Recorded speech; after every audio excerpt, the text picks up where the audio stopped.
అందరినీ కలుపుకొని దైవ కార్యక్రమాలు నిర్వహిస్తూ సేవే పరమావధిగా పనిచేయాలని మహబూబ్నగర్ ఎమ్మెల్యే శ్రీ ఎన్ఎం శ్రీనివాసరెడ్డి తెలిపారు.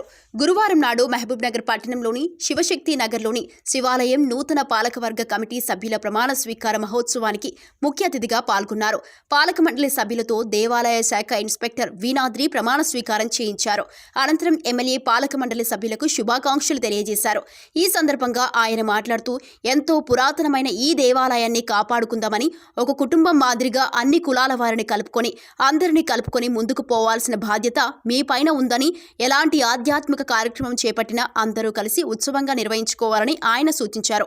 ఇక్కడ గత ఎన్నో సంవత్సరాలుగా మహాశివరాత్రి, శ్రీరామనవమి పండుగను ఎంతో గొప్పగా నిర్వహిస్తారని, రానున్న రోజుల్లో ఇంకా ఎన్నో దైవ కార్యక్రమాలకు శ్రీకారం చుట్టాలని, దేవాలయ ప్రాంగణంలో అన్ని రకాల వసతుల ఏర్పాటు కోసం ప్రభుత్వం నుంచి, ఎండోమెంట్ నుంచి కూడా అత్యధిక నిధులు మంజూరు చేసి దేవాలయ అభివృద్ధికి సహకరిస్తారని ఆయన హామీ ఇచ్చారు.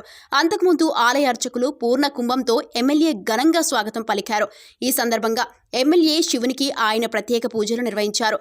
అనంతరం ఆలయ అర్చకులు ఎమ్మెల్యే ఎన్ఎం శ్రీనివాసరెడ్డికి వేద ఆశీర్వాదం, తీర్థ ప్రసాదాలు అందజేశారు. ఈ కార్యక్రమంలో municipal chairman Anand Goud, MUDA chairman Lakshman Yadav, Congress party senior నాయకులు తదితరులు పాల్గొన్నారు.